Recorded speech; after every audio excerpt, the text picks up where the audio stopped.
Hi dears, എല്ലാവർക്കും സുഖമാണല്ലോ. ഇന്നത്തെ നമ്മുടെ റെസിപ്പി സിമ്പിളായിട്ടുള്ള കുട്ടികൾക്കെല്ലാം ലഞ്ച് ബോക്സിൽ കൊടുത്തുവിടാൻ പറ്റിയ ഒരു അടിപൊളി എഗ്ഗ് റൈസാണ്. വീഡിയോ കണ്ട് ഇഷ്ടപ്പെടുന്നവരൊന്ന് ലൈക്ക് ചെയ്യണേ. പിന്നെ ആദ്യമായിട്ട് കാണുന്ന കൂട്ടുകാരൊന്ന് സബ്സ്ക്രൈബ് ചെയ്ത് ആ ബെല്ലേക്കൺ അമർത്തി ഓൾ എന്ന ഓപ്ഷൻ കൂടി ഒന്ന് കൊടുക്കണേ. അതിനായിട്ട് ഇവിടെ ഞാൻ 4 കോഴിമുട്ട പുഴുങ്ങാൻ വെച്ചിട്ടുണ്ട്. അതൊന്ന് പുഴുങ്ങി വരട്ടെ. ഇനി നമ്മൾക്ക് വേണ്ടത് ഈ ഒരു ഗ്ലാസ് അളവാണ് ഞാൻ കാണിക്കുന്നത്. ഇതിലേക്ക് ഒരു 1.5 ഗ്ലാസ് ബിരിയാണി അരിയാണ്. ഞാനിപ്പോൾ ഒരു അല്പം കനം കുറഞ്ഞ നീളത്തിലുള്ള അരിയാണ് എടുത്തിരിക്കുന്നത്. നിങ്ങൾക്ക് ഏത് ബിരിയാണി അരി വേണമെങ്കിലും എടുക്കാം. ഇനി അതിലേക്ക് കുറച്ച് വെള്ളം ഞാൻ നികരം ഒഴിച്ചു വെക്കുന്നുണ്ട്. ഒരു 10-15 മിനിറ്റ് ഒന്ന് അങ്ങനെ കുതിർത്ത് വെക്കാം.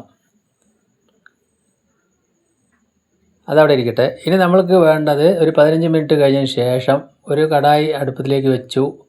ഇപ്പോൾ 2 ഗ്ലാസും ഒരു 3/4 ഗ്ലാസ് വെള്ളം. അപ്പോൾ നമ്മൾ 1.5 ഗ്ലാസ് അരിയാണ് എടുത്തിരിക്കുന്നത്. അതിൽ 2.25 ഗ്ലാസ് വെള്ളം ഒഴിച്ചിട്ടുണ്ട്. ഇനി അതിലേക്ക് 2 കഷ്ണം പട്ട, 2 ഗ്രാമ്പു, 2 ഏലക്കായ ചേർത്ത് കൊടുത്തു. ആവശ്യത്തിന് ഉപ്പും ചേർത്ത് കൊടുത്തു.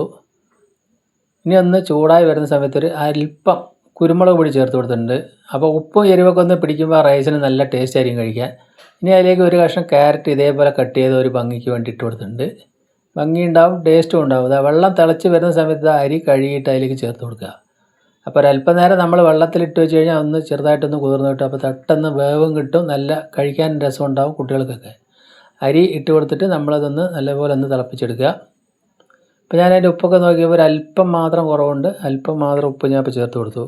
ഇനി അത് ഒന്നിനൊന്ന് തൊടാതിരിക്കാനായിട്ട് ഒരു അരമുറി ചെറുനാരങ്ങയുടെ നീര് കൂടി അതിലേക്ക് പിഴിഞ്ഞു കൊടുത്തു.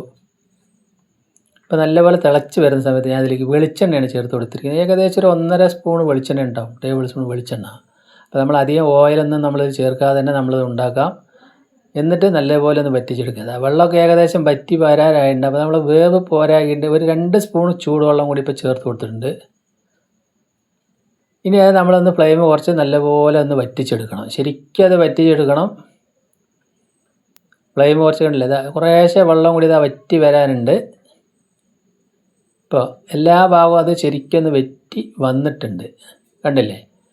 ഇനി നമ്മൾ ഇതേപോലെ സെറ്റ് ചെയ്തിട്ട് നമ്മൾ അടച്ച് വയ്ക്കുക, ഫ്ലെയിം ഓഫ് ആക്കുക. അതൊരു 10-15 മിനിറ്റ് അവിടെ ഇരുന്നോട്ടെ.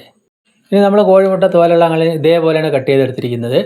പിന്നെ ഒരു 1.5 തക്കാളി കട്ട് ചെയ്തതും 1.5 സവാളയും ഇതേപോലെ കട്ട് ചെയ്തിട്ടുണ്ട്. പിന്നെ ഇതിലൊരു 4 പച്ചമുളക്, ഒരു 5 വെള്ളുള്ളി അല്ലിയും ഒരു കഷ്ണം ഇഞ്ചി ചതച്ചാണ്, 3 കൂടെ ചതച്ചാണ്. ഇനി നമുക്ക് മസാല ഉണ്ടാക്കാനായിട്ട് ഫ്രൈ പാൻ അടുപ്പിലേക്ക് വെച്ചു. അതിൽ 1.5 ടേബിൾ സ്പൂൺ വെളിച്ചെണ്ണ ഒഴിച്ച് കൊടുത്തു. എന്നതിന് ശേഷം എണ്ണ ചൂടാകുമ്പോൾ കട്ട് ചെയ്ത് വെച്ച സവാള ചേർത്ത് കൊടുക്കുക. പിന്നെ ചതച്ച് വെച്ചിരിക്കുന്ന ഇഞ്ചി, വെള്ളുള്ളി, പച്ചമുളക് അതിൻ്റെ ആ ചതവും കൂടി അതിൽ ചേർത്ത് നല്ലതുപോലെ ഒന്ന് മിക്സ് ചെയ്ത് കൊടുക്കുക. ഇനി അതിലേക്ക് മസാലയ്ക്ക് ആവശ്യമുള്ള ഉപ്പും കൂടി ഇപ്പോൾ ചേർത്ത് കൊടുക്കാം. ഇതേ ഘട്ടത്തിൽ നമുക്ക് തക്കാളി കൂടി ചേർത്ത് കൊടുക്കാം. തക്കാളി ചേർത്ത് ഒരു 1.5 മിനിറ്റ് കൂടി വഴറ്റുക. ഇതേമാതിരി ആയിട്ടുണ്ട്. ഇനി നമ്മളതിൻ്റെ ഫ്ലെയിം ഒന്ന് കുറച്ച് വെച്ചിട്ട് നമുക്ക് അല്പം പൊടികൾ ഇട്ട് കൊടുക്കാനുണ്ട്. ഒരു 1/4 സ്പൂൺ മുളക് പൊടിയും 1/4 സ്പൂൺ മഞ്ഞൾപ്പൊടിയും ചേർത്ത് കൊടുത്തു. പിന്നെ ഒരു 1/4 സ്പൂൺ അധികം മല്ലിപ്പൊടി, അത്ര തന്നെ ബിരിയാണി മസാല അതുകൂടി ചേർത്ത് കൊടുത്തു. ഇനി അതിലേക്ക് ഒരു 1/4 സ്പൂണിലധികം കുരുമുളക് പൊടി അതുകൂടി ചേർത്തപ്പോൾ നമുക്ക് എരിവെല്ലാം പാകത്തിനായിട്ടുണ്ടാവും. അപ്പോൾ നമുക്ക് കുട്ടികൾക്ക് കൊടുക്കാനൊക്കെ നല്ല രുചിയായിരിക്കും. നല്ലപോലെ നിന്ന് തിളച്ച മസാലയൊക്കെ ഒന്ന് വെന്ത് വരുന്ന സമയത്ത് നമ്മൾക്ക് അതിൽ കുറച്ച് മല്ലിയില ചേർത്ത് കൊടുത്തു.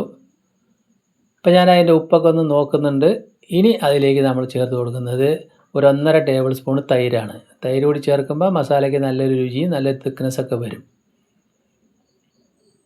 അപ്പോൾ ആ തക്കാളിൻ്റെയും തൈരിൻ്റെയും പുളിയെല്ലാം കൂടി കഴിക്കുമ്പോൾ നമുക്ക് നല്ല ഈ എഗ് റൈസ് കഴിക്കാൻ നല്ല ടേസ്റ്റ് ആയിരിക്കും. ഇപ്പോൾ ഞാനെല്ലാം കറക്റ്റായി വന്നിട്ടുണ്ട്. ഇപ്പോൾ കട്ട് ചെയ്ത് വെച്ച കോഴിമുട്ട ചേർത്ത് കൊടുത്തു. കോഴിമുട്ട ഇതേപോലെ കട്ട് ചെയ്തുകൊണ്ട് നമ്മൾ പെട്ടെന്ന് ഒരുപാട് അങ്ങോട്ട് ഇളക്കി കൊടുക്കേണ്ട ആവശ്യമൊന്നുമില്ല. കോഴിമുട്ട വേണമെങ്കിൽ നമുക്ക് ഒന്നുകൂടി എണ്ണയിലിട്ട് വറുത്തൊക്കെ ചെയ്യാം. പക്ഷേ എണ്ണയെല്ലാം കുറച്ച് നല്ല ഹെൽത്തി ആയിട്ടുള്ളതാണ്. എന്നിട്ട് 2 മിനിറ്റ് അടച്ച് വയ്ക്കുക ലോ ഫ്ലെയിമിലിട്ടിട്ട്. മസാലയൊക്കെ കോഴിമുട്ടയിൽ ചേർന്ന് പിടിച്ചോളും. 2 മിനിറ്റ് കഴിഞ്ഞ് ഈ പാകം മതി, അധികം അങ്ങനെ ഇളക്കി പോകണ്ട. എന്നിട്ട് ഇനി നമ്മൾ അതിൻ്റെ ഫ്ലെയിം ഓഫ് ആക്കി കൊടുത്തു. ഇനി നമ്മൾ ആ റൈസ് തുറന്ന് നോക്കാം. റൈസ് ഒരു 15 മിനിറ്റൊക്കെ ഇരുന്നപ്പോഴേക്കും ശരിക്കും ഒന്ന് ദമ്മായി, ശരിക്കും അത് വെന്ത് നല്ല സെറ്റായി വന്നിട്ടുണ്ട്. ഒന്നിനൊന്നും തൊടാതെ തന്നെ കിട്ടിയിട്ടുണ്ട്. ഇപ്പോൾ ബിരിയാണി വെക്കുന്ന മാതിരി തന്നെയാണ്, നല്ല എളുപ്പത്തിൽ വെക്കാം. ബിരിയാണി തന്നെ വേണമെങ്കിൽ ഇതിന് പറയാം. എന്നാലും വളരെ സിമ്പിളായിട്ട് നമുക്ക് ചെയ്യാൻ പറ്റിയ ഒരു റൈസാണ്.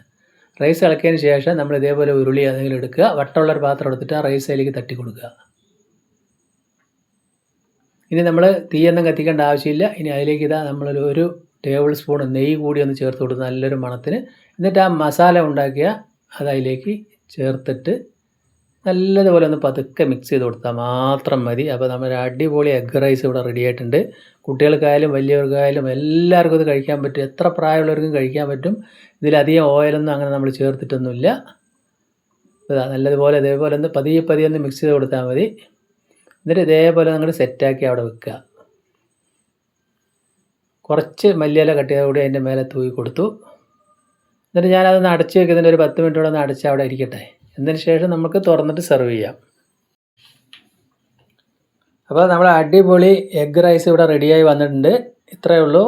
അപ്പോൾ എൻ്റെ വീഡിയോ നിങ്ങൾക്ക് എല്ലാവർക്കും ഇഷ്ടപ്പെട്ടെന്ന് വിശ്വസിക്കുന്നു. ഇഷ്ടപ്പെട്ട് കഴിഞ്ഞാൽ ഒന്ന് ലൈക്ക് ചെയ്യണേ. ഞാനത് വേറെ പ്ലേറ്റിലേക്ക് പാർത്തി കാണിച്ചു തരാം.